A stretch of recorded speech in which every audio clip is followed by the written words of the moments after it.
उठो, जागो और तब तक मत रुको जब तक लक्ष्य की प्राप्ति ना हो जाए। जी हाँ दोस्तों, समय बहुत कम बचा है लेकिन इतना भी कम नहीं कि आप अपनी मंजिल को प्राप्त ना कर पाएँ। एडमिट कार्ड का हुआ तो है आपके लिए ख़त्म हो चुका है, क्योंकि आप सबसे ज़्यादा पागल थे कि एडमिट कार्ड कब आएगा, कहीं एग्ज़ाम पोस्टपोन तो नहीं हो जाएगा। आप अपने मन को जो है मनाने में लगे थे कि हाँ, एग्ज़ाम तो पोस्टपोन हो जाएगा, क्योंकि 4-5 दिन बचे हैं, एडमिट कार्ड अभी तक आया नहीं है, तो अब आएगा ही नहीं, एग्ज़ाम डिले हो जाएगा। लेकिन ऐसा कुछ नहीं हुआ। परीक्षा अपने नियत समय पर हो रही है, और नियत समय पर जब परीक्षा हो रही है तो अब जो है आपके पास इतना समय नहीं बचा है कि अब जो है चीज़ें आप शुरू से शुरू कर पाएँ। जिन्होंने अच्छी पढ़ाई करी ठीक है, और जिन्होंने एवरेज स्टडी करी है वो कर ये सकते हैं कि जो हमने पढ़ा है उसको इतना अच्छे से कर लें कि वो प्रश्न तो हमसे एग्ज़ाम में बन ही जाएं। मैथ और रीजनिंग बेस्ड एग्ज़ाम है ये हमारा पूरा, इसमें ज़्यादा कुछ पैसा है नहीं जो आपको अलग से करना है। मैथ रीजनिंग को कंप्लीट करना है और एग्ज़ाम को क्रैक कर लेना है। वो कैसे? आपका 35 से 30 नंबर जो है, 35 से 40 नंबर तक का आपको मैथ देखने को मिलेगा, और 25 से 30 नंबर की आपको रीजनिंग देखने को मिलेगी। 12 अगस्त को जब पहली शिफ्ट का पेपर हो और उसका रिव्यू आए तो आप देख लेना और बोलना कि हाँ सर, आप सही कह रहे थे। तो अब जो है आपको अपनी पूरी एनर्जी को जो है मैथ और रीजनिंग पर लगाना है। आपको अगर आप कोई टेस्ट पेपर लगाते हो उसमें ये देखो कि हम मैथ रीजनिंग के वो कौन से प्रश्न हैं जो मेरे से गलत हो रहे हैं, जिनको मैं एक्यूरेट कर सकता हूँ, जिन पे मैं थोड़ी मेहनत करूँ तो वो प्रश्न मेरे से बन सकते हैं। तो ऐसे टॉपिक पर मेहनत करने का ही बस अब समय बचा है। आपको अलग से कोई जीएस नहीं पढ़ना है, कोई साइंस नहीं पढ़ना, कोई एमपीजीके नहीं पढ़ना है, कोई करंट अफेयर नहीं पढ़ना है। ये सब टाइम कंज्यूमिंग है आपके लिए। आपको केवल अपना पूरा फोकस जो है मैथ रीजनिंग पर रखना है। इसके स्कोर को जितना इंक्रीज़ हो सके उतना इंक्रीज़ करना है, तभी जाके जो है आप फाइनल सिलेक्शन ले पाएंगे। फिज़िकल के मार्क्स हैं, अच्छी बात है, लेकिन जब तक यहाँ पर आप 70-75 नंबर स्कोर नहीं कर पाएंगे तब तक फाइनल मेरिट लिस्ट में सेलेक्ट होना मुश्किल हो जाएगा। क्योंकि आप नहीं कर रहे हो ठीक है, लेकिन दूसरे लोग तो बैठे हैं करने के लिए, वो तो आपको पीछे छोड़ देंगे। जैसे ही सुबह मैंने आज एक वीडियो बताया था, उसमें बताया था कि एक सीट पर 130 लोगों को पीछे छोड़ के अगर आपको सिलेक्शन चाहिए है तो 130 लोगों का पीछे छोड़ना पड़ेगा, क्योंकि एक सीट के लिए 130 दावेदार हैं। हाँ, 10-15 नहीं आते हैं, मान के चलो एक सीट के 10-15% बच्चे जो हैं दावेदार जो हैं एब्सेंट रहते हैं, लेकिन फिर भी तो 100 से ज़्यादा ही रहेंगे। उन 100 से ज़्यादा लोगों को जो है पीछे छोड़ना है, तब जाके आपकी सीट फाइनलाइज होगी। और मुझे नहीं लगता कि आपने फॉर्म इसलिए भरा था कि केवल आपको फिजिकल देना था। फाइनल सिलेक्शन के तो आपके अंदर जज्बा नहीं है। बहुत सारे लोग मेरे से क्वेरीज में पूछते हैं कि सर फिजिकल का कट ऑफ क्या रहेगा। ये फिजिकल का कट ऑफ होता क्या है भाई? आप फाइनल कट ऑफ क्यों नहीं पूछते हो? आप ये क्यों नहीं सोचते हो कि आपको मात्र फिजिकल देने का शौक है क्या? आपको फाइनल सिलेक्शन लेना है। बात हमेशा फाइनल सिलेक्शन की होनी चाहिए। बात कट ऑफ की हो तो हमेशा फाइनल कट ऑफ की होनी चाहिए। फिजिकल में जाकर और वहाँ पे दांत नहीं गिनाने हैं अपने, आपको जो है फाइनल सिलेक्शन लेना है। और फाइनल सिलेक्शन की जो पहली सीढ़ी है वो सीबीटी एग्ज़ाम से होकर जाती है। कंप्यूटर बेस्ड टेस्ट जो आपका होना है इसको अच्छे से कर लो। सारी चीज़ें समय पर हो रही हैं, और ऐसे ही चलता रहा तो आपकी भर्ती भी समय पर कंप्लीट हो जाएगी। बहुत जल्द जो है आपको वर्दी भी मिल जाएगी। हम लोग जब भर्ती हुए, या जो पिछला बैच हुआ, due to pandemic situation of कोविड-19 और हमारे समय में भी ज़्यादा समय लग गया, तो हो सकता है कि आप लकीएस्ट हो कि आपके साथ इतना टाइम ना लगे, आप 2 या 4 महीने में ही ज्वाइन कर जाओ। तो ये तो आपके लिए फ़ायदा है ना। जो चीज़ें रुकी पड़ी हैं इस नौकरी के चक्कर में वो जल्दी हो जाएंगी। डीमोटिवेट हो रहे हैं बच्चे, क्यों हो रहे हैं यार? आपने पढ़ा तो है, आपके टेस्ट पेपर में 70-75 नंबर आ रहे हैं, डर है तो किस चीज़ का है? आपके लिए एग्ज़ाम एक टेस्ट पेपर से ज़्यादा कुछ नहीं है। इतनी प्रैक्टिस करके जाओ, इतना अपने आप को प्रिपेयर करके जाओ कि आपको ऐसा लगे कि हाँ, मैंने 2 घंटे वहाँ कंप्यूटर पर बैठ के एक टेस्ट पेपर लगाया है जिसमें मेरे 75-80 नंबर आ रहे हैं। उसको एग्ज़ाम की तरह ट्रीट करना बंद करो। उसको ऐसे प्रेशर लेना बिल्कुल ज़रूरी नहीं है। आप उसको एक टेस्ट पेपर की तरह मानो, लेकिन बशर्ते ये है कि आप टेस्ट पेपर ही समझ रहे हो, तब तो बात है ना। जब आपने प्रैक्टिस ही नहीं करी होगी तो दिक्कत नहीं होगी।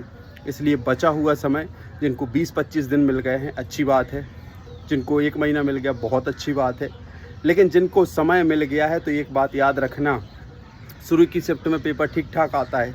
जिनको समय मिल गया है वो ये ना सोच ले कि हम अपनी तैयारी को स्लो कर दें। उन्होंने अपनी तैयारी को स्लो किया और उनका काम हुआ ख़त्म। मेरा पटवारी का जब एग्ज़ाम था 2016-17 में, तो मेरा लास्ट शिफ्ट में पेपर था, 45-46 दिन पेपर चला, सबसे लास्ट शिफ्ट में मेरा पेपर था। तो वो चीज़ मैंने जो एनालाइज़ करी अपने बारे में कि मैंने बीच में पढ़ना ही बंद कर दिया था। इतना लेट पेपर था, रोज़ रिव्यू बस देखता था कि क्या आ रहा पेपर में, थोड़ा बहुत पढ़ता था और ये निश्चिंत होकर बैठा था कि मेरा पेपर तो बाद में है, मेरा पेपर तो बाद में है, मैं आराम से पढ़ लूँगा, मेरे से बन जाएगा और मुझे सब पता रहेगा कि पेपर में आना क्या है। लेकिन आखिरी में क्या हुआ कि वो एक कछुआ और वो जो कछुआ की चाल और जो चूहे की जो रेस होती है, तो उसमें जो है कछुआ जीत जाता है। वही वाला हाल हुआ कि आप सोचते हो कि चीज़ें आप समय पे कर लोगे, लेकिन फिर आप करते नहीं हो, आपके अंदर निश्चिंती आई, आप सोते रहते हो।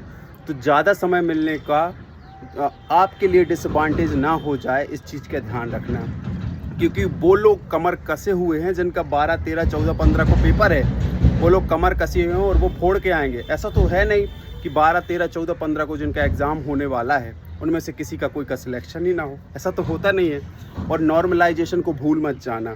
हो सकता है कि शुरू की शिफ्ट में पेपर जो है डिफ़िकल्ट आए या इजी आए, एवरेज होके सब चीज़ें वहीं आ जानी हैं। जिसकी सरल शिफ्ट में पेपर रहेगा उसके नंबर घट जाएंगे, जिसका कठिन शिफ्ट में पेपर रहेगा उसके नंबर बढ़ जाएंगे। तो इन चीज़ों को छोड़ दो। नॉर्मलाइजेशन मेथड सब पे एप्लीकेबल होती है, सभी शिफ्ट पर एप्लीकेबल होती है। फोकस ये रखो कि जो आप बेहतर कर सकते हो चीज़ों के साथ वो करना है आपको करना क्या है, 100% पेपर अटेंड करना है। 100% पेपर अटेंड करने के साथ साथ आपको मैथ और रीजनिंग की एक्यूरेसी पे काम करना है। टेस्ट पेपर लगाते हो तो ये चीज़ें देखनी है कि आप गलती कहाँ करते हो, आपके कौन से प्रश्न गलत होते हैं।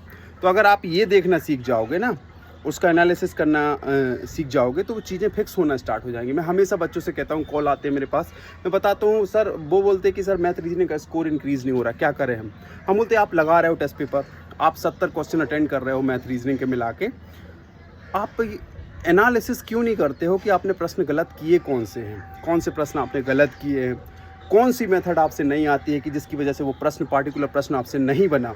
उस मेथड पे काम करो ना। इतना टाइम तो है कि एक पार्टिकुलर मेथड पे जो है आप काम कर सकते हो। क्यों नहीं कर सकते हो, बिल्कुल कर सकते हो। You have a time to work on it. आपको उस पर काम करना चाहिए, उसकी एक्यूरेसी पे काम करना चाहिए। नेक्स्ट टाइम जब आप नेक्स्ट टेस्ट पेपर लगाओ तो वो पार्टिकुलर टॉपिक का जो क्वेश्चन है वो सही होना चाहिए। लेकिन ऐसा आप लोग करते नहीं हो। आप लोग बस लगाए, एक टेस्ट लगाए, टेस्ट दर टेस्ट आप टेस्ट ख़त्म कर रहे हो। एनालिसिस नहीं कर रहे हो कि चीज़ें गलत कहाँ हो रही है, हमसे कमी कहाँ रह रही है, कहाँ स्कोर कम रह रहा है। ये जो हम 68, 70, 72 कर रहे हैं, इसको हम 80 में कैसे कन्वर्ट करें। एनालिसिस के बिना नहीं होगा, आपको काम करना पड़ेगा। टेस्ट का मतलब है कि अपनी वीकनेस को ऊपर लेके आना और वीकनेस पर काम करना। अगर टेस्ट का मतलब ये नहीं है कि अपने आप को, देखो टेस्ट क्या होता है, टेस्ट कब कराते हैं, अपनी एबिलिटी चेक करना कि हमारी कमज़ोरी है कहाँ। जब हमें बीमारी लगती है, कमज़ोरी आती है, या टाइफाइड है या डेंगू जो होता है, तो हम टेस्ट क्यों कराते हैं। तो जैसे बॉडी का टेस्ट होता है, ऐसे अपनी एबिलिटी का टेस्ट करो ना कि कहाँ कमी रह रही है। वो कमी जब आप पकड़ लोगे, कमी को टैबलेट दे दोगे और अपनी कमी को जो है टैबलेट दे दोगे, टैबलेट देने से मतलब जो है कमी है उस पर काम कर लोगे, तो कमी ख़त्म होकर आप फिट हो जाओगे। फिट होने का मतलब है 80+ स्कोर ले आना। तो मेरे भाइयों और प्यारी बहनों, सभी लोग जितने लोग टेस्ट लगा रहे हैं, आखिरी के दिनों में यही सलाह देना चाहूँगा कि जिनका तो 12 अगस्त को पेपर है, कुछ नहीं, जो मन करे वो पढ़ो। आप लोग प्रेशर नहीं लेना है और कुछ भी चीज़ फिनिश करने के चक्कर में मत रहा करो। फिनिश करने से क्या होता है कि फिनिश करने से चीज़ें मात्र ख़त्म होती हैं, बनती नहीं हैं। बहुत सारे लड़कों को ये होता है कि हम सिलेबस ख़त्म कर लें। ये कोई आपका स्कूलिंग डेज़ का एग्ज़ाम नहीं है कि आपको सिलेबस ख़त्म करना है। ये कोई आपका कॉलेज का जो है प्रोजेक्ट काम नहीं है कि जो आपने लिख के दे दिया हो गया। That's not. आपको यहाँ पे चीज़ों को समझ के आगे बढ़ना है। तो जिसके पास समय है वो थोड़ा सा मैथ रीजनिंग पे अच्छे से काम करो, 100% पर उसको लेके आने का प्रयास करो। और जिनका 12 तारीख को पेपर है वो उन चीज़ों पर काम करें जिन पर उनकी कमज़ोरी है, जो वो चीज़ें नहीं कर पा रहे हैं उसको करने का प्रयास करें। आखिरी के दिनों में स्मार्ट स्टडी करते हुए मैथ रीजनिंग के वो चैप्टर्स उठा के प्रयास करो जो आपके प्रश्न गलत करवा रहा है, जो आपके स्कोर को कटवा रहा है। कथन, निष्कर्ष, बोर्ड मॉस, सारी चीज़ें हैं जो बच्चे कहीं कहीं फंसते हैं, उन पे देखो, पाई चार्ट देखो, बैंड डायग्राम देख के चलो, क्योंकि पहले दिन वालों के लिए तो बड़ी दिक्कत है ना यार। तो मेरे प्यारे भाइयों और बहनों, कमियों पर काम करो, टेस्ट देने का मतलब ही यही होता है कि हमारी जो कमियां हैं, जो चीज़ें हमसे रह गई हैं, जो चीज़ें हमसे छूट रही हैं, जो चीज़ें हमसे नहीं बन रही हैं, उन पे काम करके उनको सुधार के अपने 100% पे उसको लेके आना। अपना पूरा जीवन जो है एक लक्ष्य पर निर्धारित करो। अपना पूरा शरीर जो है एक लक्ष्य से भर दो। दूसरे विचारों को शरीर से निकाल दो। यही आपकी सफलता की कुंजी है, क्योंकि जब तक आप चीज़ों को फोकस करके नहीं देखेंगे, चीज़ें आपसे नहीं होने वाली हैं। तो मेरे प्यारे भाइयों और बहनों, बी मोटिवेटेड, बी ऑप्टिमिस्टिक। हमेशा कहता आया हूँ, जब इंसान लड़ता है या तो वो जीतता है या तो वो सीखता है, हार तक कभी नहीं है। आपको ज़्यादा से ज़्यादा परिणाम से नहीं डरना चाहिए। क्या होगा ज़्यादा से ज़्यादा, आप इस एग्ज़ाम में रह जाओगे और क्या होगा, लेकिन आप सीखोगे।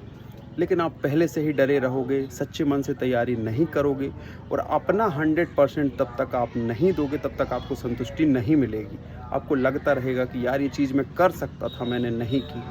तो वो पछतावा आपको ना हो, इसलिए आप अपना जब 100% डाल दोगे, तब आप कह सकते हो कि हाँ, आपको असफलता मिली है, आप इस असफलता के हकदार हैं। लेकिन आप तब तक असफलता के हकदार नहीं हैं जब तक आपने 100% अपना नहीं दिया था। आपको 100% अपना देना चाहिए।